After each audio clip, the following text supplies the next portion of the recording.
Somos Bumper a Bumper.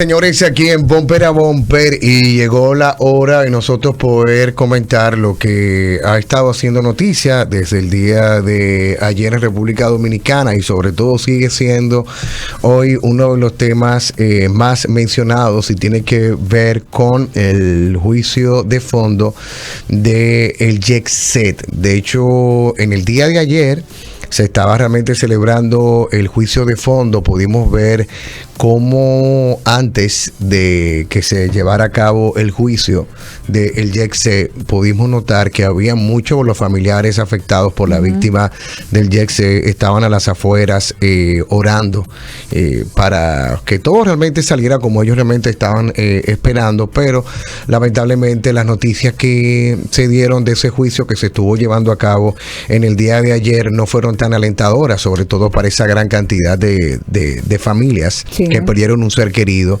Recordemos que fueron 232 personas, me parece. 36, creo. 36 personas que lamentablemente perdieron la vida. ¿Y qué sucede con el tema del caso del Jet-Set? Y es que se envió a juicio de fondo, pero se envió como homicidio involuntario.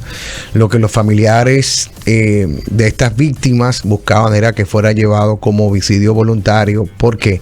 Porque los familiares y las pruebas que también se habían presentado, de hecho, de uno de los testigos más importantes del caso del Jet-Set, que es el caso de este chico, que era prácticamente la mano derecha de José Antonio Espaillat.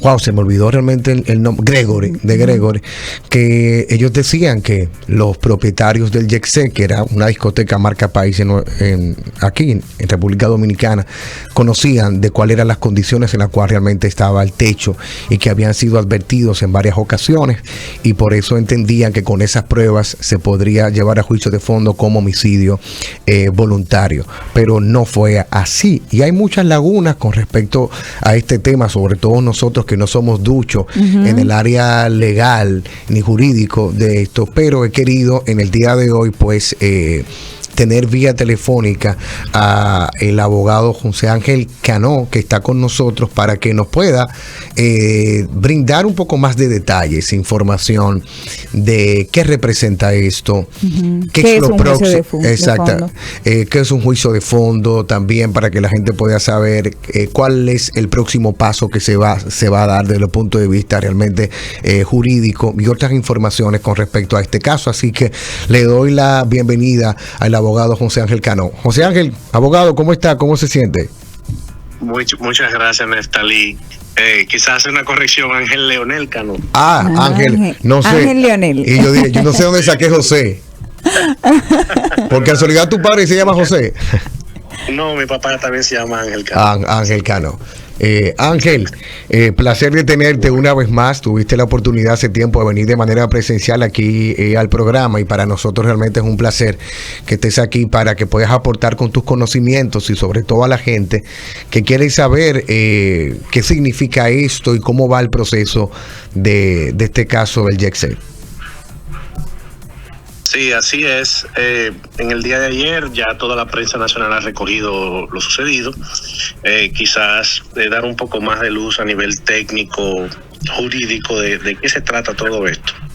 Hay que recordar que este caso inició ya hace ya un año prácticamente, desde que sucedieron los lamentables hechos de las pérdidas de estas vidas y el derrumbe de este techo. Y bueno, lo que hoy ya lo que ya sabemos hoy es que en la fase de instrucción, lo que se conoce como preliminar, el juez de la instrucción encontró argumentos suficientes para ordenar la apertura a juicio y envió el caso a juicio de fondo. Esto quiere decir que según la prueba valorada, los argumentos establecidos por el Ministerio Público en cuanto a la tipificación del 319 de homicidio involuntario, parece que encontraron suficientes motivos, y esto fue lo que el juez determinó y ordenó la apertura del juicio. Obviamente impuso unas garantías reales, lo que se llama unas medidas de coerción reales para frisar bienes, congelar cuentas y todo aquello por un monto de 500 millones de pesos, además de haber ordenado la apertura a juicio de fondo. Ok, mira qué interesante esto que acabas de mencionar, Ángel, esto último, de que se ordenó la incautación de los bienes de José Antonio Espaillat. Nosotros sabemos que José Antonio Espaillat también es prácticamente dueño o CEO también de empresas de comunicación en República Dominicana, una de las más famosas, RCC Realmente Media. Con esto que tú dices, que se agregan las empresas de Espaillat, me imagino civilmente responsable, ¿verdad? Como de todo lo acontecido. Eso también podría involucrar que las cadenas también de emisoras de RCC Media pudieran estar involucradas en esto, porque si se agregan cada una de las empresas, eso quiere decir que esas empresas por ese monto pueden ser allanadas, ¿verdad? ¿Esto estaría pasando también con RCC Media? Hay que recordar que el caso, además de la querella, que es la acción pública motorizada obviamente por la querella, se introduce lo que es la figura del querellante y actor civil, que esto es las familias de las personas que allí perdieron la vida en calidad de víctima, hacen esta querella y se constituyen en actor civil y piden esta condenación civil, para decirlo de esta manera. Y obviamente el Código Penal también lo contempla, de que el juez tiene la facultad, si encuentra los motivos suficientes, de poder congelar cuentas y frisar, vamos a decirlo de esa manera muy, muy coloquial, congelar ciertos bienes. Esto no es una incautación, esto no es una retención a favor del Estado Dominicano, simplemente es vamos a decir así, detiene en el tiempo y provoca la intransferibilidad de esos bienes, congelan cuentas, es una especie de embargo, pero con otro tipo de naturaleza, que viene de la materia penal. Una preguntita con respecto a la parte de la tipificación, que fue, el juez lo declaró como homicidio involuntario, pero se estaba pidiendo que fuera homicidio culposo. ¿Cuál es la diferencia? ¿Qué diferencia y qué puede variar a nivel judicial con estas dos tipificaciones distintas? Bueno, varía bastante. El homicidio voluntario y el homicidio involuntario son dos figuras muy separadas, aunque hay una pérdida de una vida. Y obviamente la gran diferencia es en la condena, que una es hasta 30 años y la de involuntario es hasta 2 años. El juez, según las informaciones que tenemos, porque a todo esto nosotros no somos parte del caso, simplemente estamos, al igual que cualquier otro colega o ciudadano, viendo este caso desde fuera, no tenemos los elementos de fondo del caso y toda la información que en el caso está y que se contiene allí. Pero sí te puedo, más o menos de lo que se ha visto en la prensa y de las declaraciones que se han visto en las redes sociales, es que el juez habla del dolo eventual, y que él entiende que no se configuraba y que precisamente por esta razón procedía a no modificar el tipo penal de homicidio involuntario, que es como está estructurada los documentos de la Fiscalía en cuanto al caso y la querella y todo, hacia un homicidio voluntario. Esto estaba así, o sea, la propuesta era que habían algunos querellantes que querían que se cambiara a homicidio voluntario, y el juez no encontró estos motivos allí por el tema, esencialmente, entre otras cosas que ya se verán cuando tengamos acceso a la resolución completa y a todo el dispositivo y a todo eso, pero él habla del dolo eventual esencialmente, que es cuando tú tienes conocimiento del daño que vas a causar por las acciones que tú estás a punto de causar.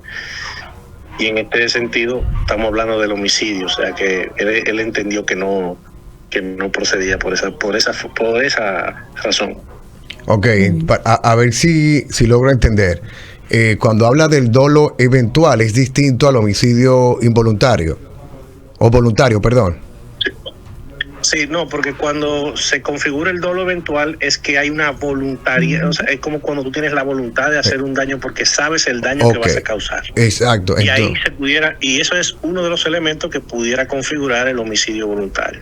Ok, entonces si se fue a juicio de fondo como homicidio involuntario, es que posiblemente el Ministerio Público no encontró las suficientes pruebas que pudiera avalar que hubo una intención dolosa en el caso del derrumbe del Jet Set. Bueno, sí, incluso el juez hablaba de que la propia señora Maribel Espaillá estuvo presente en el edificio al momento del derrumbe y que ella también pudo haber perdido la vida y que por lo tanto en ese sentido no se configuraba lo que hubiera sido la figura del homicidio voluntario. Ok. Ángel, ¿qué es lo próximo que sigue? Porque ahora van a un juicio de fondo. ¿Y qué se va a hacer específicamente en el marco del juicio de fondo ahora como homicidio involuntario? Ya como homicidio involuntario, obviamente el juez del fondo puede volver a evaluar esta solicitud de que se cambie a homicidio voluntario si encuentra méritos. El código le pudiera permitir esto. Porque todo esto está a la voluntad y obviamente a la libertad y soberanía que tienen nuestros jueces dentro del sistema judicial. Obviamente siempre ceñidos a la ley. Pero sí, ya en homicidio involuntario enfrentan penas, sanciones de 3 meses a 2 años de prisión. Y ya vimos las sanciones civiles por el congelamiento y de los 500 millones de pesos. Entonces ellos esto va simplemente a juicio de fondo, se van a abrir las audiencias y se va a conocer más profundamente todos estos informes, toda la prueba del Ministerio Público que fue admitida e introducida al caso, y el juez, este juez tendrá la oportunidad de ponderar qué tipo de sanciones pudiera aplicar. Pero las sanciones están ahí en el código y como digo, es de 3 meses a 2 años de esta sanción de prisión, y las sanciones civiles ya fueron aplicadas por el juez de la instrucción. Claro. Ángel, ¿qué tiempo tú estipulan ustedes que tienen ya vasta experiencia con este tipo de con temas jurídicos? Esto se pinta como que va para largo, ¿verdad? ¿Qué tiempo más o menos puede durar todo este proceso hasta que los familiares puedan ver una conclusión de todo este procedimiento? Así desde fuera, sin conocer, como dije anteriormente, todos los detalles y intríngulis, como decimos nosotros a veces, del caso. Es un caso muy, muy técnico, es un caso que causa mucho dolor social, mucho dolor a las familias también. Esas son cosas que hay que ponderar. Este es un caso que tiene unos informes periciales que van a ser discutidos, que van a ser vistos de parte y parte. Hay unos testimonios también que van a ser cuestionados y probablemente testigos que van a ser escuchados también en esta fase de fondo.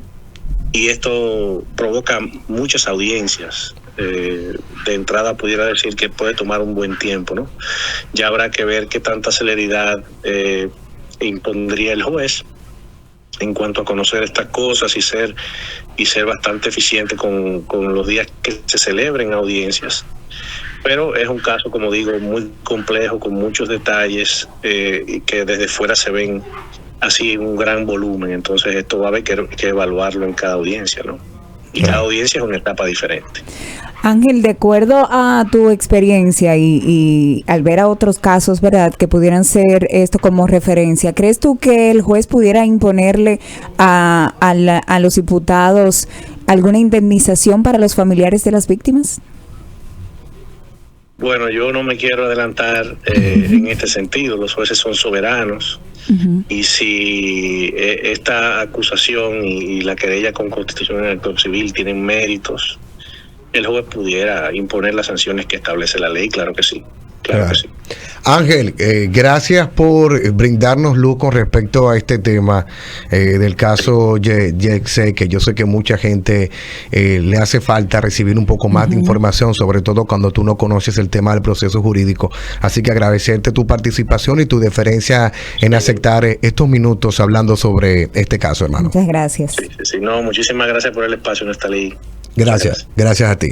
Bueno, ahí lo estábamos escuchando, un tema muy difícil, muy difícil y espinoso. Este ha sido un proceso desgastante, Sí. sobre todo para el tema de los familiares. Ayer cuando se dio a conocer la noticia que la gente de la prensa estaba grabando las impresiones de los familiares de las víctimas a las afueras también del Palacio de Justicia, se vio el nivel de impotencia de muchos de los familiares que salieron sin decir una sola palabra. Hay un señor que es muy famoso dentro, se ha dado mucho notar, se movió el nombre del señor, un señor blanco. Sí, el señor que tuvo el impasse también el otro día. Que tuvo un impasse, que él se veía visiblemente muy afectado y le decía a la prensa, óyeme, yo no quiero hablar, por favor. Yo creo que también hay que hacer un llamado a la prensa de República Dominicana, porque esto es un caso muy delicado, que así mismo como nos ha afectado a nosotros como sociedad, no podemos imaginar también cómo está afectando a los familiares de la víctima, que están desgastados emocionalmente, pero también económicamente, porque el caso de ese señor también implica todo el esfuerzo económico que muchos de esos familiares están haciendo para poder sobrellevar este caso. Ese señor, de hecho, dijo que él llegó a vender sus vehículos, llegó hasta empeñar vehículos de motor para poder, de hecho, continuar con este caso y también poder realizar un sepelio y actos fúnebres dignos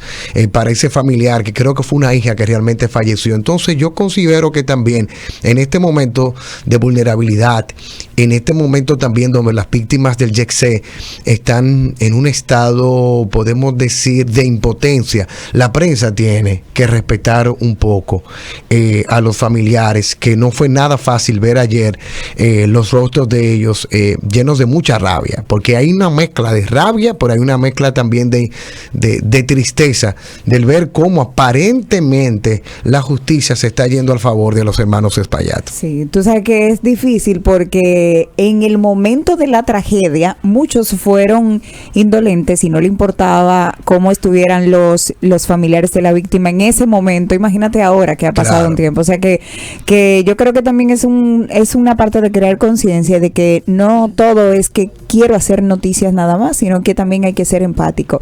Y a veces a los comunicadores se nos olvida eso por tener primicias o por tener alguna información, pero antes de ser periodista o de ser comunicador, debemos de recordar que somos humanos. Mira, me gustó mucho el tema del embargo retentivo de los 500 millones realmente de pesos, que ahora lo que se hace es que inmediatamente se va a congelar todas las cuentas, sobre todo realmente de Antonio Espaillat, si no fue que ya fueron precavidos porque, y retiraron. Y tú sabes lo que hace la gente.